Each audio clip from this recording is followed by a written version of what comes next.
Desde la ciudad de Buenos Aires, capital de 2 continentes, República Argentina, país bioceánico y bicontinental, transmite R4J Radio 4 de Junio.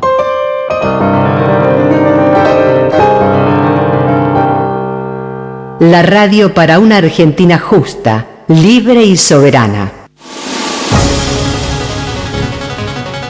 Descarga la aplicación de Radio 4 de Junio y tené la emisora más argentina en tu celular. Ingresá en Play Store, descarga la app y lleva el sentimiento argentino en tu celular. Auspicia Asociación Mutual Héctor Pedro Blomberg. Asóciese llamando al 2135-7503. La siguiente es una producción de Academia Records.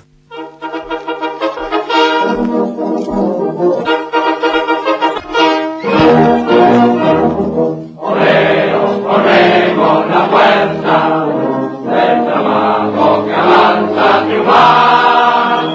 Aquí comienza el panorama gremial hablado en primera persona.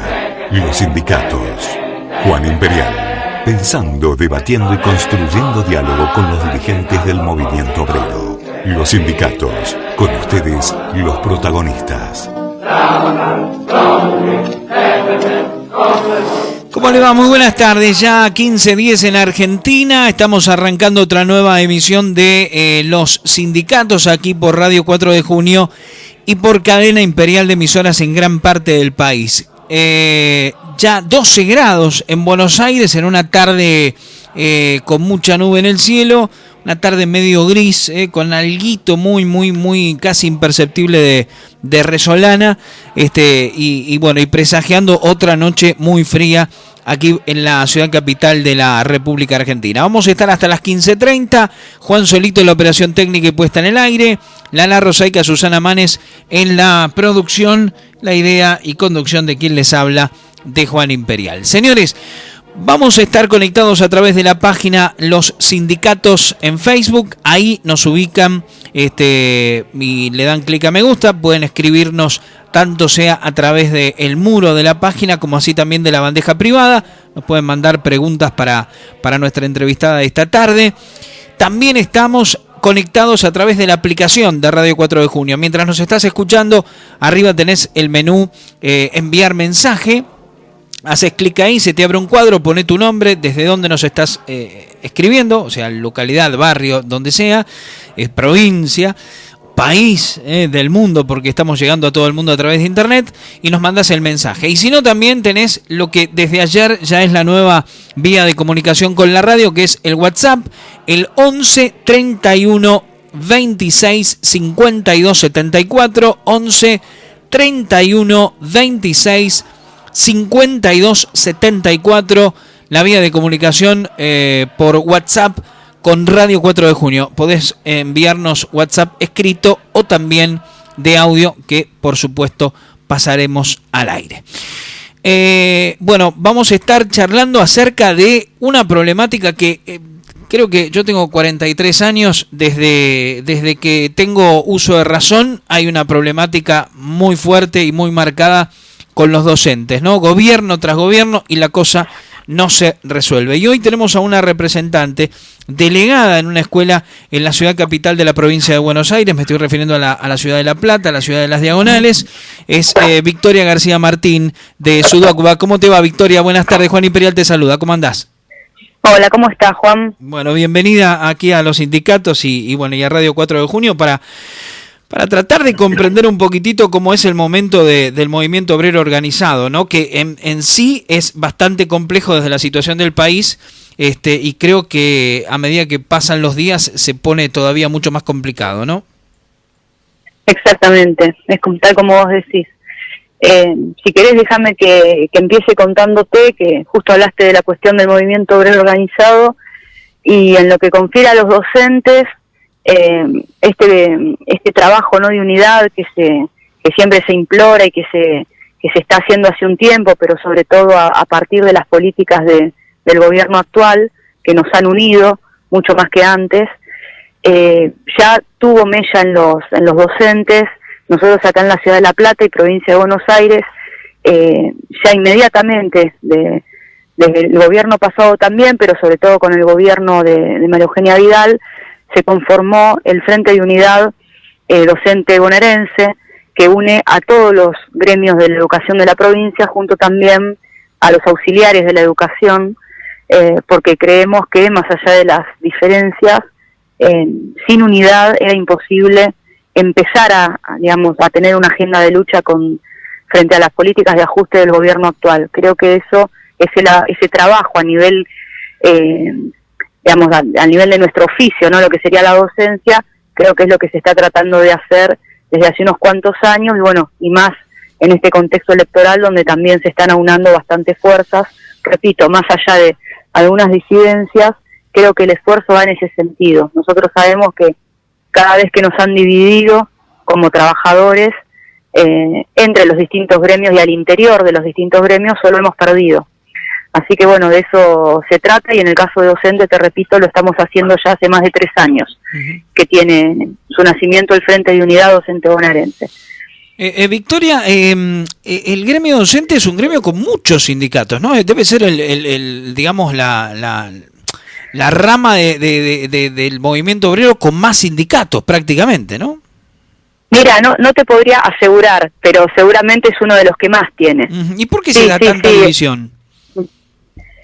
Mira, bueno, como todos, yo tengo 37 años, trabajo hace 11 años en el sistema, empecé siempre afiliada, sí, con esa conciencia de que nosotros necesitamos estar afiliados y participar del sindicato, fortalecerlo, pero esta división viene desde mucho más, digamos, yo desde que tengo uso de razón, además soy profe de historia, y digamos, lo he estudiado, digamos, también en mi formación sindical lo he visto. Esto viene de hace mucho tiempo, ¿no? En el peronismo siempre ha sido una tradición la unidad, pero sabemos que, sobre todo a partir de la década del 90, y antes también, se trazaron profundísimas líneas que a mi criterio personal creo que no favorecieron nuestra lucha, pero bueno, es parte de nuestra historia y habrá que aprender de ella, pero desde la conformación de 2 CGT distintas, no, una combativa, otra muy conciliadora con determinados gobiernos, la aparición de la CTA en su momento, todo eso ya son grandes marcas. Sí. Y bueno, y una vez sembradas esas grandes divisiones, creo que todo se fue multiplicando, creo que eso no ayudó. De hecho, en estos últimos tiempos se ha hablado de volver a tener una sola CGT, pero bueno, de ahí a la práctica hay un trabajo interno que hacer. Totalmente. Y para que después no vuelva a suceder, creo que los únicos perjudicados somos los trabajadores, y en el caso docente, como vos manifestás, la debilidad nuestra al tener tantas divisiones creo que queda manifestada. Digo, uno visita escuelas, hace unos días fueron las elecciones, las PASO, creo que muchos se deben haber sorprendido, quizá a alguno le haya tocado alguna de las escuelas que salen en las propagandas, en la publicidad, pero la mayor parte de las escuelas se viene a pedazos. Muchos de nosotros fiscalizamos o fuimos presidentes de mesa en lugares completamente oscuros, con problemas de luz.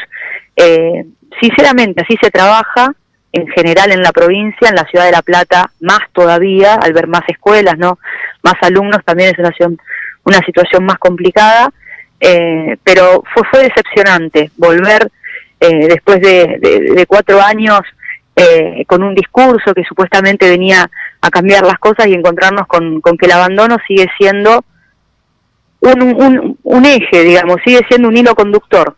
Desgraciadamente, vos decías que desde que tenés uso de razón también, lo educativo y el inicio de clases y todo lo que ya se conoce, pero esto tiene que ver con el abandono. Ningún trabajador comienza su año de trabajo haciendo paro, no es el deseo de nadie, pero lamentablemente, y más allá de mi ideología justicialista, hay una realidad, y que es que en la provincia de Buenos Aires las escuelas están abandonadas hace mucho tiempo, y esto con el gobierno, creo que con el gobierno actual se ha profundizado. Claro, sí, porque, a ver, es María Victoria García Martín, que está charlando con nosotros, miembro de UDOCBA. A ver, yo creo que del 24 de marzo del 76 para acá, los cambios que hubo fueron casi nada, y la situación docente es cada vez peor, y por supuesto que la responsabilidad del periodismo y del sindicalismo y de todo es marcar lo del gobierno actual, porque todos los gobiernos han venido a proponer modificar las cosas y cambiarlas para bien, y ninguno lo ha logrado. Realmente del 76 para acá la cuestión es cada vez peor, ¿no? Mira, vos sabés que en cuanto a lo que decís, hay opiniones distintas. Yo creo que hay una regularidad, coincido con lo que vos decís, también como profe de historia, digamos, revisando esas cuestiones. Para mí hay un abandono en general, no somos uno de los espacios estratégicos para los proyectos de país que se han venido gestando.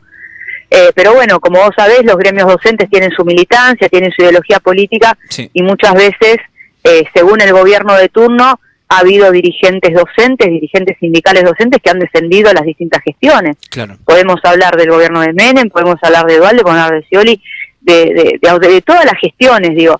Pero creo que si uno piensa con cabeza de delegado sindical, con cabeza de trabajador de todos los días, y como decía Perón, la única verdad es la realidad. Sin duda. Creo que se cae de Maduro que si hubo algún gobierno que hizo más, no hizo lo suficiente. Claro. Y no quiero sonar despreciativa, sé que ha habido en muchas gestiones buenos funcionarios o gente con ganas de hacer cosas, pero la realidad es que no ha decantado. Ese cambio positivo no ha decantado, y por eso las escuelas están cada vez peor. Pensemos que hay edificios que son de la década del 40, hechos en la presidencia de Juan Perón, y que todavía no se terminan de caer por el amor con que fueron hechos. Totalmente. Pero no hay mantenimiento, y eso se ve. Y el chico que estudia en esa escuela sabe que está estudiando en una escuela abandonada por los funcionarios de turno. Y nosotros tenemos que trabajar en una escuela que le está diciendo al chico que no es un privilegiado. Nosotros los peronistas estamos convencidos de que los únicos privilegiados son los niños y los jóvenes, para ampliarlo, y eso no está sucediendo, no sucedió ni está sucediendo. Totalmente. Pero bueno, ya te digo, según la ideología de muchos compañeros, seguramente rescatan políticas que tienen que ver o con la tecnología, te hablo de Conectar Igualdad y otras cosas que se han intentado, pero yo creo que sin un proyecto integrador, que integre, digamos, las distintas patas del sistema educativo, porque digo, esto no se trata de entregar una computadora e irse. Claro. Sí, digamos, esto es una presencia permanente, esto es una elaboración estratégica del plano educativo, y creo que no se le ha dado todavía, y no pierdo las esperanzas. No pierdo las esperanzas, porque si uno cree que el país se va a levantar, evidentemente va a tener que contener este plano, si no va a suceder. Totalmente. Yo creo que al ver ausencia de un proyecto nacional, es muy difícil hacer un plan educativo que meta a los docentes como punta de lanza en todo aspecto, no solamente para llevarlo adelante, sino también para sostenerlo desde buenos salarios y de buenas condiciones laborales. Mientras el proyecto nacional no esté, lo otro va a ser, sí, como marcabas vos, sí, algunas cuestiones que son ciertas mejoras, pero bueno, sí, son como morfina para un enfermo de cáncer, ¿no? O sea, no solucionan nada. Tapan el cuadro, modifican muy superficialmente la cosa, pero la cuestión de fondo no se resuelve nunca. No, y a veces se gastan ciertas sumas de dinero que no, desde el vamos, yo te puedo asegurar que no van a surtir efecto, porque son impuestas, porque son superestructurales, porque muchas veces se diseñan en lugares o dentro del país o fuera del país, pero que no están no están en el epicentro de lo que sucede en nuestra sociedad. Y si no sale de ahí, no hay ideología, no hay paradigma educativo que triunfe. Esto no es una cuestión de imponer algo que venga de afuera, sino de escuchar a los miles y miles de trabajadores de la educación que conocen lo que está pasando de primera mano y que saben cuáles son las prioridades. Entonces, digo, vos hablas de un plan, un proyecto de país, de un modelo nacional, de un proyecto nacional, y si no se escucha a los trabajadores de la educación, en lo que es el área educativa, y cuando hablo de trabajador de la educación no hablo a un investigador que pueda aportar un montón de cosas, sino que además tiene que estar la masa de trabajadores aportando sus ideas, porque son los que realmente pasamos el tiempo probando también distintas herramientas y sabemos lo que hace falta. Esto no es una cuestión de soberbia, esto es entender que el hombre de trabajo, la mujer de trabajo es quien va a aportar las soluciones para este país. Y obvio que si estamos organizados mucho mejor. Por eso también esto va de la mano con la unidad sindical y con todo lo que estábamos hablando anteriormente. Victoria, ¿cómo es la situación actual del trabajador de la educación? Y ya en un plano general y describiendo cuestiones muy puntuales, y tratando de ser lo más profundo posible en lo que, por supuesto, el tiempo de radio permite, ¿no? Mira, a mí a primera mano se me viene lo que son las demandas que hoy ya empiezan a aflorar nuevamente, que tiene que ver primero con un tema de el lugar de trabajo, de cómo se trabaja, y eso tiene que ver con la infraestructura, y más o menos creo que quedó claro cuando te hablaba de lo que pasó en las elecciones y cómo nos pudimos dar cuenta todos de cómo están las escuelas.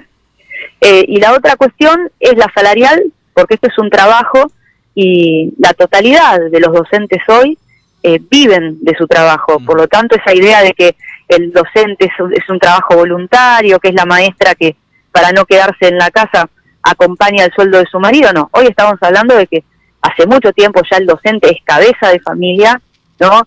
Y con salarios que siempre están muy, muy por debajo de lo que es un ingreso digno familiar. Es decir, que el trabajador de la educación en ese sentido está mal pago. Estamos hablando siempre de un ingreso familiar, de lo que se necesita, digamos, de las cifras que se manejan, que son terribles, de lo que se necesita para no caer en la pobreza, y son contados los dedos de la mano que quizá por su antigüedad o por trabajar 12, 14 horas por día, digamos, un docente puede llegar a superar eso. Pero hoy todo grupo familiar que esté encabezado por un docente hoy está debajo de lo que se necesita para no ser pobre en la Argentina. Y eso tiene que ver con las políticas económicas, tiene que ver con la devaluación, pero también siempre estamos corriendo detrás de la liebre.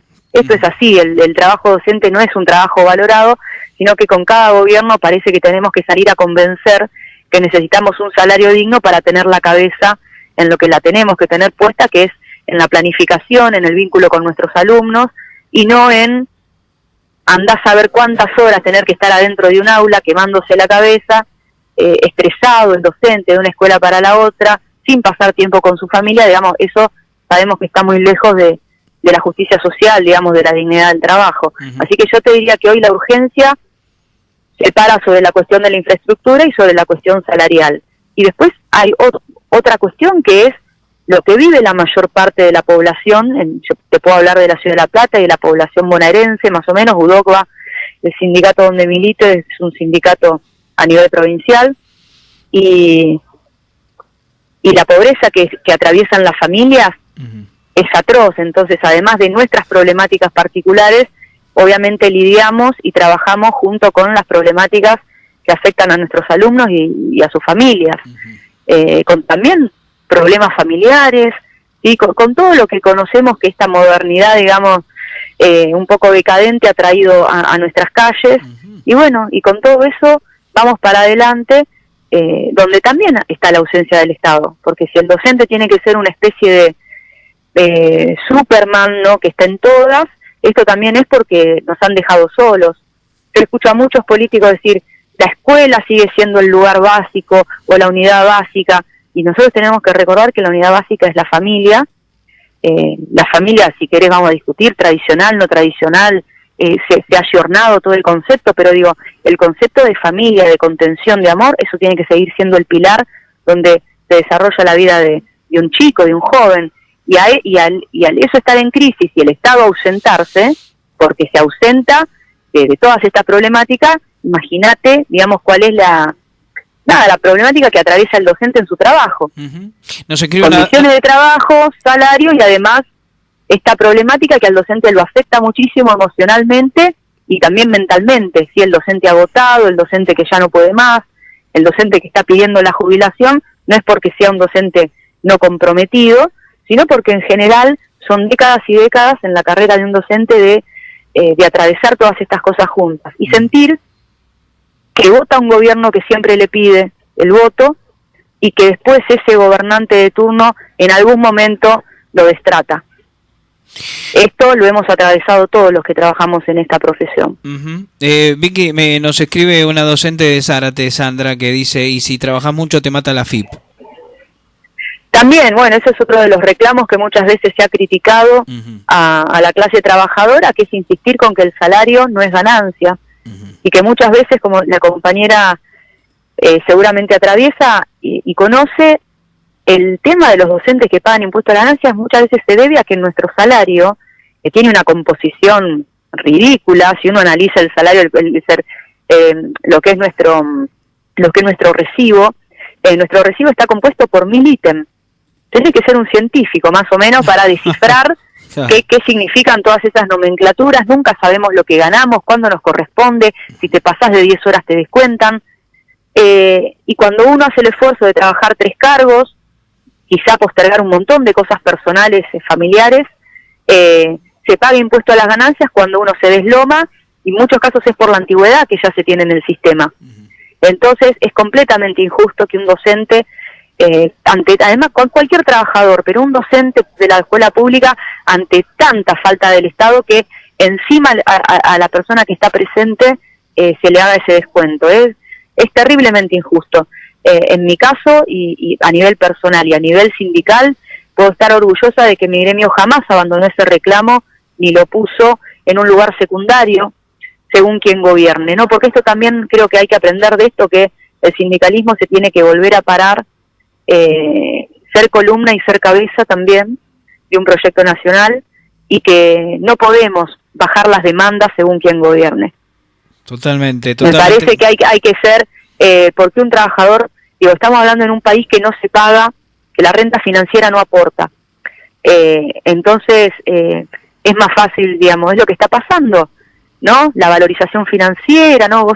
Lo que hizo Martínez de Oz, que hoy se está viendo también a nivel financiero, es mucho más lucrativo que salir a laburar, que salir a poner el lomo, y más nosotros que estamos haciendo un trabajo que es humano también. Bueno, y como profesora de historia, me permito hacerte también ahí, y esto también algunos revisionistas aficionados, como quien te habla, venimos diciendo hace mucho tiempo, las leyes más importantes de Martínez de Oz en todos estos años de democracia no fueron ni tocadas, ni rozadas. No. Terrible. Exactamente. Y muchos gobiernos cantando la marchita, ¿eh?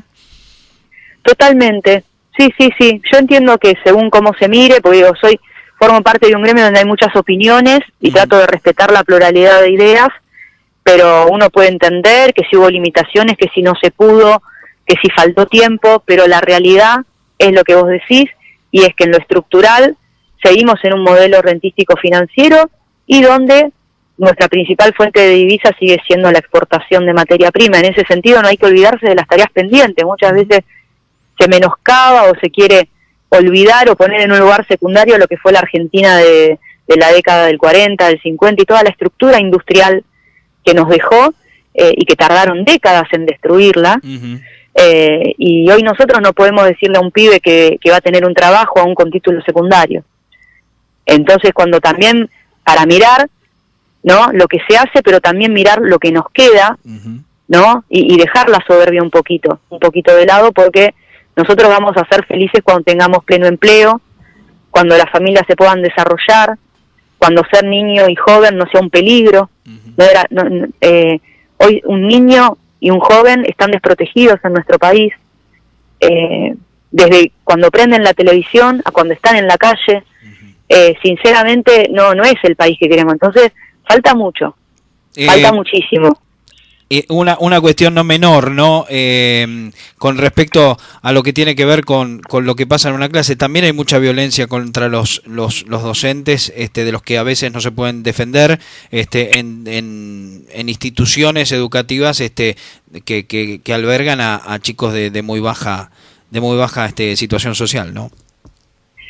No te diría que solo en escuelas donde hay baja situación social, pero sí suelen ser las escuelas que salen en los diarios, sí, ¿no? Te puedo asegurar, porque conozco el sistema privado y también hay distintos tipos de violencia contra los docentes en ese ámbito.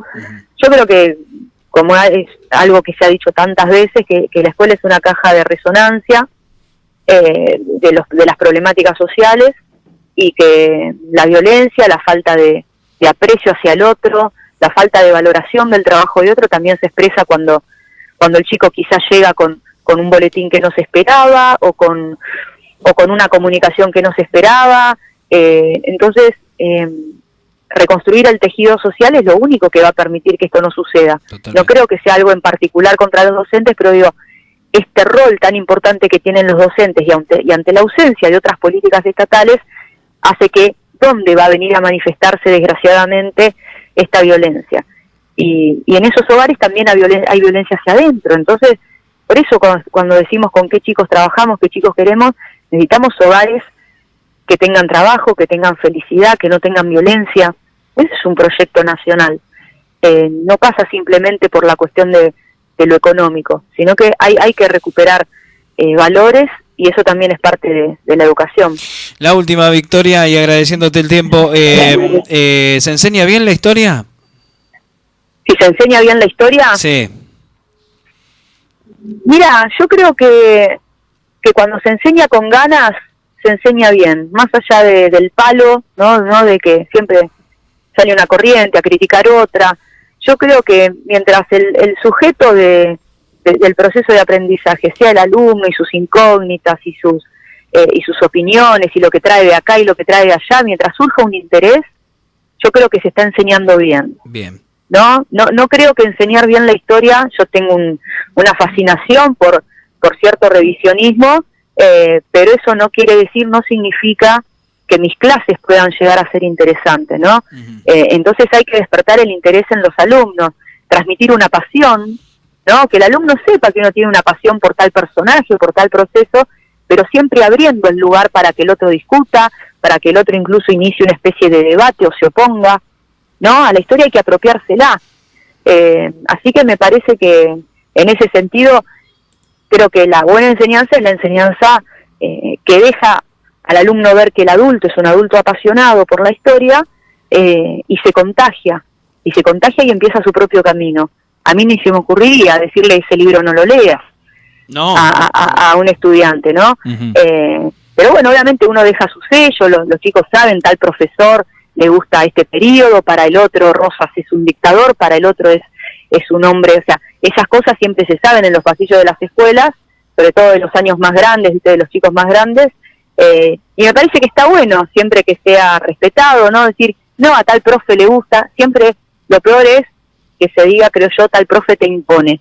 Claro. ¿No? Totalmente. Eso creo que no, pero además porque creo que no lleva a ningún lado, creo que es una receta para el fracaso, ¿no? Creo que hay que dar a conocer, que hay que abrir nuevas puertas, dar instrumentos, el amor por las fuentes históricas, por los diálogos, por las personalidades, por los procesos colectivos, pero no imponer. Entonces, digo esto porque no es que se haga lo mismo pero con otro librito. Totalmente. Me parece que no es así. Victoria García Martín, gracias por el tiempo, gracias por esta tarde con los sindicatos, te mando un abrazo gigante. Otro para vos, muchísimas gracias por el espacio y un abrazo a todos los oyentes, especialmente a todos los trabajadores de la educación. Que sigas muy bien.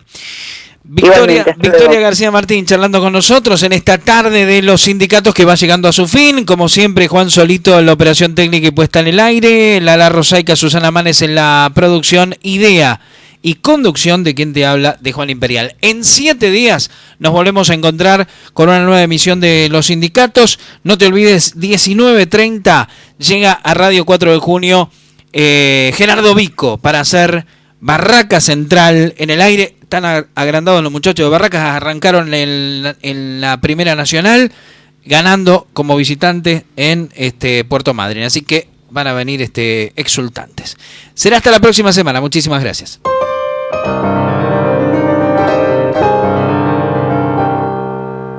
Desde la ciudad de Buenos Aires, capital de 2 continentes,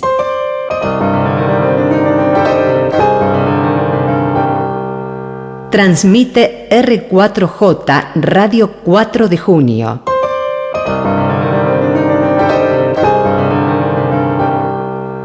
La radio para una Argentina justa, libre y soberana.